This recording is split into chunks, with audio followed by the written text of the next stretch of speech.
All right, this is the next episode of True Wrestling Fan Discussions, continuing our retro pay-per-view review series. Gonna be In Your House 14, Revenge of the Taker. I'm your host, Mike.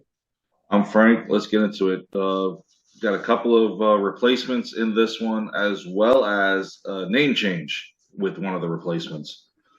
April 20th, 1997, from Rochester, New York, roughly 11,477 on hand for this one. Originally, it was supposed to be called Revenge of the Darkness because of the main event. However, the main event was changed. It was supposed to be the Wild Man Mark Merrow facing The Undertaker, but due to his injury, he was replaced by Mankind. Go figure. Yeah, but And they then, Murrow go had ahead. been hurt. Murrow had been hurt for a little while at this point, probably 2 months or something like that.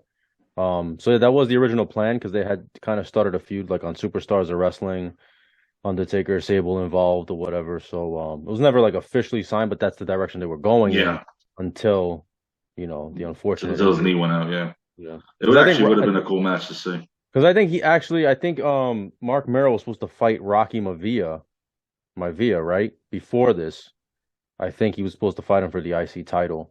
Then he got injured. I think at WrestleMania. I think he originally was supposed to fight him at WrestleMania, I think. That would have been a lot better than what we got. Yeah. So But yeah, they even interviewed. I believe he was interviewed at this one too. They yeah. asked him about the timeline of his injury and whatnot. And then, of course, we have Stone Cold Steve Austin replacing Psycho Sid in the number one contenders match later on in the card. It was supposed to be Sid and Brett again. Although I always, unless my mind's playing tricks, I always remember it being Brett and Austin again. But again, a long time ago. I'm sure somebody will say something about it. So, in any event, our opening match of the evening was for the WWE Tag Team Championships. Owen Hart and the British Bulldog defending the titles against the Legion of Doom. They had showed what happened prior to this, I believe a week prior on Raw, where the Legion of Doom lost to the Godwins thanks to Owen and Bulldog. So this was a rivalry that was definitely heating up. Yeah, the Legion of Doom had, I guess they had just come back recently, right? How long? It Well, was how they long? were there a few months because A few they had months. that Chicago Street Fight at WrestleMania against the That's right. Nation. That's right. That's right. Yeah, yeah, yeah. So they had And like Hogan, they have to yeah, automatically be in the title picture following your return. yeah. I think Jim Ross says that Owen and Bulldog are the greatest tag team of all time. That they have five. I think he says this before the match starts that they have five championships between them. I think he's referring to them. But I'm like, Yeah, why would like Bulldog and Owen? I would never. yeah, I don't know.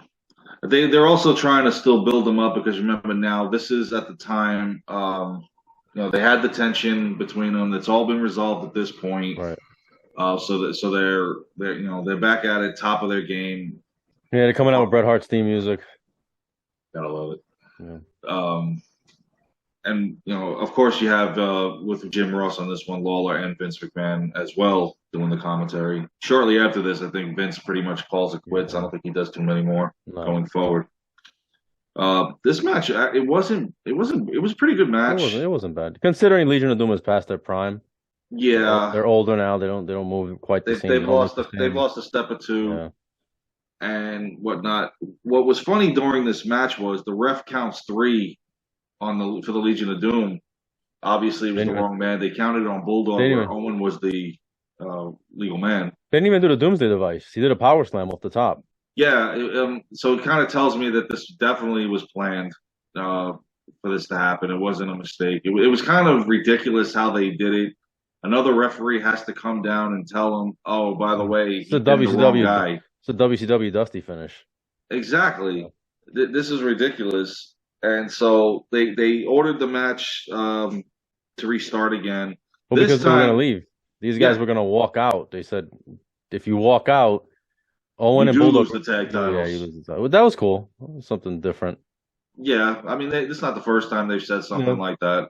So they come back now. The Legion of Doom this time do hit the Doomsday device, but Bret Hart comes down, Makes the interferes in the save. match, and the Legion of Doom win the match by disqualification. So they don't get the tag titles. Everyone was hoping for them to get the titles. But It would have been cool, but because the Hart Foundation's on the top of their game right now, it wouldn't make sense for them to lose it just yet. And it makes yeah. sense to me. Was it before So or after this where Stone Cold arrives at the arena where he shows up? was after this, right? Yeah, Stone Cold shows up because they were questioning whether or not he was going to show up or not. yeah. It was actually it was during the interview after this. Doc Hendrick had interviewed Owen and Bulldog about the match, and that he'd let them know that Austin has arrived, Mm. and they're like, no, that's impossible. He's not here. I love the segment later on when they're talking to doing the segment, and Austin just goes into the bathroom yelling at himself, and next thing you know, he's getting his ass kicked. He Out got comes Owen attacked. and Yeah. Bulldog. For some reason, I always thought that I thought that was the Brian Pillman skit that they did, but that was I think a Monday Night Raw where he beat him up in a bathroom. Oh, he put his So head in the toilet, right? yeah, for some reason when I saw this, I thought maybe this was Oh, the segment, and Pillman. unfortunately, it wasn't. Pillman was too busy with Sonny on Oh, in the yeah, superstar line. Oh yeah. my God, I love Brian. You know, well, real quick when we go forward, the In Your House 15 when we get to an Austin's match, the funniest part Pillman ever did that night was he goes and with a smile on his face, he just starts ringing the bell during the match, and he's laughing, and Ross is like, "What the hell's wrong with this guy? What the hell's he doing?" Pillman to me was I love this Brian Pillman that we got. Yeah. It's just a shame it was too short lived. So our next match on the card was for the Intercontinental Championship. It was Rocky Maivia defending the title against Savio Vega, a man that beat him a week prior in Johannesburg in a non-title match. And of course, here comes the whole nation. They redo the song for Savio, which is stupid. Farouk then shows up with his arm in the sling. You Yeah, know, he's going to do his commentary and whatnot. still beefing with Ahmed. Uh, they It's actually funny to took, see though. It's funny to see the nation feuding with The Rock, knowing what happens. With Rocky that. Maivia, Yeah, I should say. yeah. Knowing The Danny, future, he's going to be part of them. right? Yeah. Hmm. And And during this match, we got supplant Farouk as the leader, the main guy. You know, yeah, and then of course, then you get Ahmed too. well, that was a cup of coffee. That was garbage. Disaster. So, but during this match, it's funny that they Farouk was talking about what Ahmed had issued the challenge to hold Because the he was on gauntlet match, commentary. Because Farouk hmm was on commentary. Yeah, and that how if Ahmed can run through the gauntlet, entire the nation. nation would be gone. And I don't. What was I don't. Was there wasn't a stipulation for if Ahmed lost. It was just I don't that one remember. that I if don't think. that Yeah, he didn't mention it, but maybe later on there was something that he had to it, join it. Was it he had to join it? I don't know. no, no, not yet. Mm, It was coming because yeah. his heel turn was coming. But no, it was just if Ahmed could run the whole They gauntlet, would which would be at the disband. next in your house, yeah, they disband Yeah, him. disband the nation. Yeah. Yeah, that we know that's not happening. So they after they showed what happened to what happened to Rocky, they interviewed Rocky Maivia about it. You know, cool, calm, and collective. This is right before I think I call it his burnout at the next in your house when all of a sudden he starts sounding pissed off and stuff. Yeah. So like something's coming. The match itself was okay. It was all right. It wasn't No, terrible. Savio's a good mid card wrestler. I didn't agree with this turn. I thought this would hurt his career, and then it didn't help even more after this when he goes with Los Boricuas. It was just signing his death warrant. That was even worse. Yeah. Oh So Jesus. yeah. So I mean, Rocky gets thrown to the outside by Savio. Crush hits the heart punch on him, which doesn't help because now Savio and Crush are going at it because Savio wins by countout. He doesn't win the title. And the two of them are beefing, and then Farouk's like, I got to go handle some business in the ring. So he gets in the ring. He's trying to calm them down. And all of a sudden, now they start beating the crap out of Mm-hmm. Rocky. There, he's Rockman, whipping them and stuff yeah. with his good arm. Here comes Ahmed playing hacksaw Jim Duggan Yeah. with the 2x4. You're going down. You're And the gone. fans actually started that chant Yeah, they were at this chanting. point. I It didn't was like it, it's kind of corny. it is, but it's catchy. It's corny and I don't Yeah, it's know. corny and catchy. I liked Ahmed. I've always said this. At this point, I still liked Ahmed Johnson. He was over.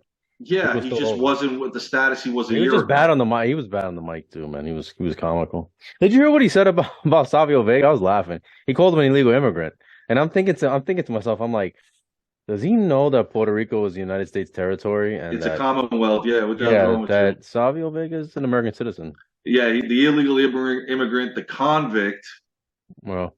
And I forgot what he called. Maybe he was just saying it to insult, just to insult him. Like, I think he but I spoke think, before he thought. He thought. but I tend to believe that he actually didn't realize.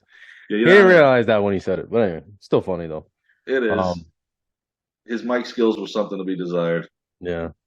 So Rocky Maivia still Intercontinental Champion And at they least hug for him. now. Yeah, Rocky and Yeah, they give the high five at each Ahmed, other. Yeah, it's great, it's whatever. great. So following this match, Doc Hendricks interviews Sable and Mark Merrow about his Mhm. injury. And this is where I said during the interview, Stone Cold Steve Austin just goes by talking to himself, running his mouth, goes into the bathroom, and then all of a sudden you hear the commotion, What was that? Oh, and Owen and Bulldog just come out of the yeah. bathroom, and I'm like, I don't want to know what y'all were doing in it. It's just like this is weird. And so they attack Steve Austin from behind, and then this segment wouldn't be over because later on there was another interview with Gorilla Monsoon and Steve Austin. So after this, they showed what happened on Raw 3 weeks ago with the Honky Tonk Man trying to recruit Double J Jesse James. James broke his guitar, then showed Billy Gunn knocked out Honky. So it's like both of these Well, yeah. guys. The New Age Had, Outlaws, both of them. yeah, This is before the New Age Outlaws, obviously. exactly. They both turned them They fought down. for several months doing this. This one was the actual only match they had that was live on the pay per view. I think for the next 2 months they did it on the free for all where they fought each other, and then all of a sudden they're That's together. where it belonged. Yeah, that's where this match This is belonged. where this. Oh God. But So Jesse James comes out. Honky starts comes singing the out. song. He starts singing the "My Baby Tonight." He was the the Jeff Jarrett original. song. Yeah, He said he sung it. It had come out they're that. calling him Double J too. Mm-hmm. Yeah, Why not Jesse James? Jesse James. Yeah. Better than calling him an Armstrong. Then Honky Tonk Man comes out, and he's got his surprise or whatever. His protege. And then he explains how because Billy Gunn whipped his ass that he knew that this is the guy that he needs to pick. After he got an ass whipping from him? Well, hell, if that's the case, you could have picked the Ultimate Warrior. You could have picked anybody that whooped your ass. Rockabilly, introducing Rockabilly. Nobody cared. The dancing sucked. The gimmick This is a bad gimmick, man. Rockabilly was garbage. Thank God Vince turned around and said, I want to put you guys together and make a tag team. Yeah. I think they both probably said, oh, thank you. Yeah. They probably didn't know what, I mean, I don't know a lot of the backstory of them. I wasn't a New Age Outlaws fan. They probably didn't know what else to do with them. Threw them together and said, and it worked. So it really did. I was a New Age Outlaws fan. I didn't like what they did to Legion of Doom. But I like the concept of the New Age Outlaws. How at first they didn't need DX. They were their own entity, and then they became one of the greatest tag teams. And then they broke them up and then put them back together in the new like DX 2000. At that point, I was like, nah, it's over. But they putting the two of them together was definitely good.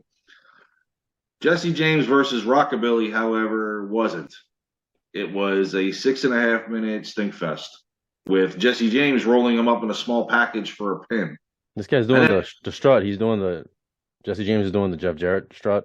Yep, and the other one's doing his dancing. He's dancing. This is garbage. In the words of Ted DiBiase, you need to quit dancing and posing and go to work.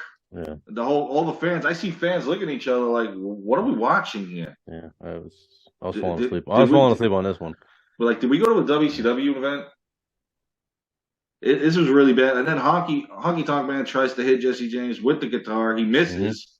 Mm-hmm. This gimmick sucked from the word go. Yeah, it was doomed. It was doomed to begin with. The fact that you want to call him Rockabilly. They should just call him the new Honky Tonk Man for that matter. They might as well have. The curse of the new would have kept on. The newer 2000. Honky 2000. They should have. They might as well have because that's what it was and it was garbage. The only thing that might have made this match better, and it's not saying much, is if Honky got in the ring himself. And that's not saying much. It probably would have been a better match because it probably would have been kind of funny and like... You could start seeing that gut through that Elvis jumpsuit. Either way, how does this match end? I don't even remember. Small package victory. And I just watched James won. All right, well, good. Thank God. Moving on. Definitely moving on. In any event, Kevin Kelly. Okay, I'm doing good here.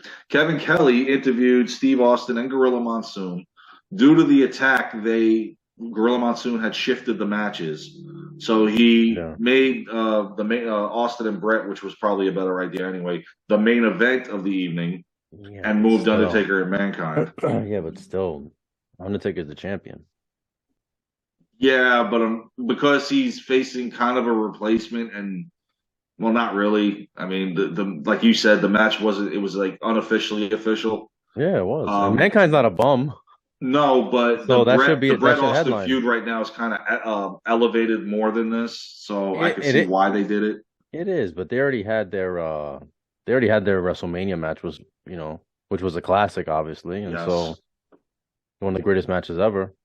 I At this mean, point, I wonder if anybody was saying, "Oh God, not another Undertaker Mankind match," I mean, I don't know. I because don't they know. also mentioned during this pay per view, and I'll get to that in a minute, why Vader wasn't even there. They had mentioned why he wasn't at ringside or helping Mankind. But at any event, after they interviewed Austin and everything, they interviewed the Heart Foundation. Lance Wright did. I don't know who that guy was about what they did to Austin, and Brett had responded to the attack saying, "Brett will have to kill me for me to leave him alone." And then Brett came out after the interview and said, "Who's crying now?" I like that. That Yeah, it was was good. cool. This was heel Bret Hart. This was a It very was good good. Bret Hart. Hmm. This was very entertaining. I don't know who this Lance Wright bum was, but he got the job done. At least he wasn't like that guy at King of the Ring. What was it, '93, with the high pitched voice? I don't Yeah, remember his name. yeah, he didn't last very long. I don't think this dude did either. So, in any event, now they do another video package. Like we need another one of what led up to Taker and Mankind. It's the feud that just doesn't die. Yeah, but this had a special twist to it because of the whole Fireball Yeah, incident on Monday Night Raw with Taker. yeah. Fireball is going to play a role in this, and Yeah. I'm going to love how they screwed it up several times. The fact that he practically had to do it in Paul Bearer's face, but anyway. Um, Doc Hendricks then interviews Mankind and Paul Bearer about the upcoming title match. During the match, they had mentioned why Vader wasn't there. They said that he was actually waiting on a Kuwaiti judge Oh yeah, because that's oh they yeah, I went when forgot. they went overseas. The reporter decided to make an insult or a crack about wrestling not being real, and I don't know. You don't do that to a guy that's in the business. They kind of take that as an insult. So, but Vader puts his hands on the guy. Now you're in trouble. Yeah, but problem Vader stayed in character and just Yeah, like that was the you problem. know, yeah, not realizing you're not in the United States of America. You can't do stuff like that. So And honestly, maybe I don't remember how he even got out of that. I think they eventually just let him go. He got lucky. I think eventually just let him. I He mean, he got, did. Yeah, I got know. way lucky. I mean, he assaulted a reporter Well, he didn't. It over wasn't. It there. really wasn't that bad. It's just where he was because he I just grabbed know him. He didn't. He didn't hit him. He didn't like. You know. Whatever. Anyway, he should have just not a walked smart move. out. Just curse him And out. you see Undertaker. Undertaker didn't even move. Undertaker just sits there. Yeah. Doesn't even move. Well, he was the smart one. Yeah. He does something, He then had you're the going to lose your presence of champion. mind. Yeah, he had the presence of mind. Like, yeah, it's probably not a good idea. Yeah, you shouldn't have got up, dude. Yeah. I'm just So going to sit here. I'm the good guy. Anyway, as we get on to the match, Undertaker Mankind is never going to disappoint. They didn't disappoint this night with defending the title. What's funny is the referee gets knocked down when, of course, Mankind puts the mandible claw on him. Another ref came down. Mankind puts the mandible claw on that referee. Now we're totally getting ridiculous here. What's funny is during this match, he gets put through the table, but he goes head first. That to me, that was awesome. Obviously, it it was was a good pre-cut and he spot. knew what he was doing. Yeah, of course. But that was another awesome Mankind moment. That and he took the mask off during Yeah. this match, which I thought was cool, and the fans kind of enjoyed it. Typical Undertaker hits the tombstone, gets the pin. He defeats Mankind in his But first title defense. then he wants revenge. Uh-huh. So now he wants revenge about the whole Fireball incident. So what's funny is Mankind botched the Fireball twice trying to do this. after the match, and then Taker does it right up in Paul Bearer's face. It took him a while to get the lighter working. I don't know You know, what was this going is on here. you know what's funny? Do you remember year and a half later they do the same thing in WCW? Hulk Hogan versus Ultimate Warrior, Halloween Havoc, one of the worst matches of all time. Oh my You God, remember yes it Hogan was. lit himself on fire by accident trying to light the flash paper, and he burned off his eyebrows. You remember that? He was supposed to use it Yep. on Warrior, and instead he burned his eyelashes off. All these things get botched. I don't know. Remember back? Yeah, The only time it didn't get botched is the that looked storyline dangerous though. leading. Not that looked It dangerous. is. It really is. I mean, you saw the that wasn't makeup on Undertaker, the I side of wouldn't his have done that. face. I wouldn't have done that. I think Undertaker. I think he burns his hands too. I think or something. I don't know. Yeah, That was just I Paul would just Bearer do puts away it with over his. this. Paul Bearer puts the jacket over his head because you think, oh, he's burned. I don't know. I don't know why they did that. That didn't look like it was very safe. They show how much agony he's in now. Undertaker's like, "What have I done?" Yeah, he's This like will looking at him. this will But start the look, Paul. Well, what doesn't make sense? Look, I know it's a story. Fine. it is. Look how long it took Undertaker to actually do it. So Yeah, he has time to think about what he's doing. It and he wasn't like a still does it. spur of the moment. Does it, and then he's like, What did I do? "What do I do?" And this actually starts the new look Paul Bearer, where he'll come out now. All of a sudden, he's got brown hair. He's normal complexion, and Kane's alive. this will start the secret. Kane's alive. Yeah. Undertake, welcome to Yeah. your worst nightmare. I'll never I forget mean, that we shouldn't segment. be surprised though in hindsight because it turned out that Undertaker did kill his parents. He set the house on fire and almost killed his brother too. Yeah, So Kane, this was Kane's just yeah. alive, Undertaker. So for him to almost set this guy on fire, Paul Bear is not it's not much of a reach. So anyway, The only time a fireball thing actually was successful was leading up to WrestleMania 15 when Kane, Triple H, China, then they started doing it there. That's the only time I never yeah, saw they had a improvements by botch. them. They perfected it. Yeah, but this was just a total shit fest trying to do it.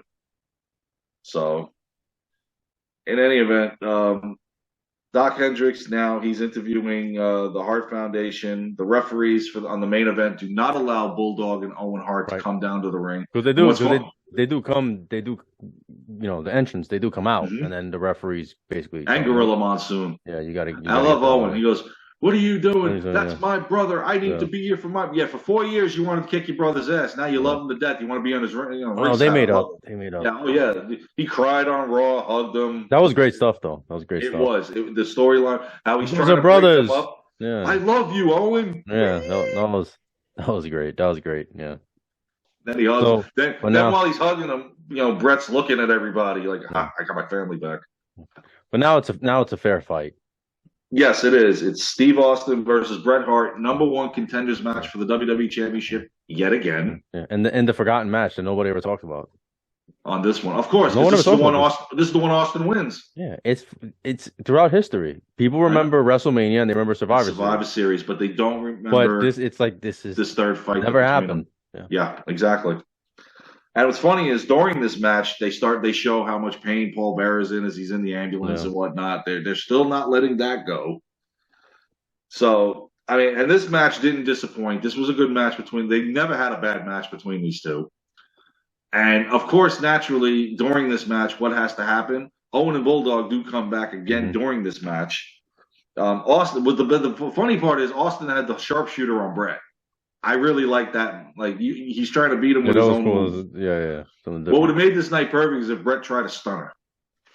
That would have been impressive, but he didn't do it. He put it on again, and this time Bulldog hit Austin with a chair, and Brett was disqualified at this point. And I mean, I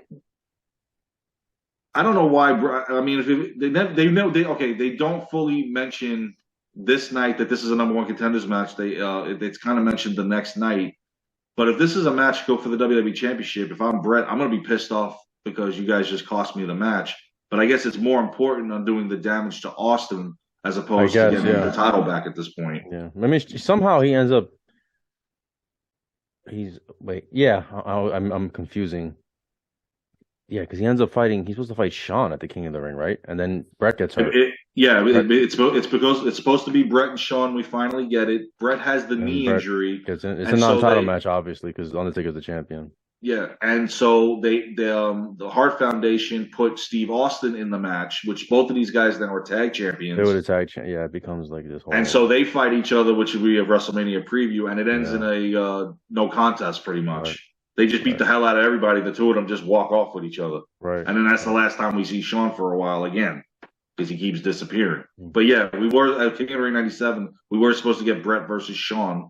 But Brett, according to Brett, he had the legitimate knee injury. The knee injury. Yeah, So, and you can kind of see it in this as well. He was holding his knee, whether he's selling a K-fob injury for the match or whether it was bothering him or not. He paid attention to the knee. But now Stone Cold Steve Austin would be going to the next In Your House to face The Undertaker for the WWE Championship. mm-hmm. And of course, the Hart Foundation is going to get involved in that Right. one. Because I remember they bought out the first 5 seats of the front row. So, they're going to show up for that Yeah. one. But overall, this was a pretty good In Your House. Yeah, it wasn't bad, but it was entertaining. At least It there was was. no Flash Funk or Leaf Cassidy. Oh, thank God. Not in this one. Oh, geez. Yeah. Flash Funk's in the Yeah. next one. Yeah. Oh, God. All right. Well, that's our review. Please like, comment, share, subscribe. We'll see you guys soon. Take care.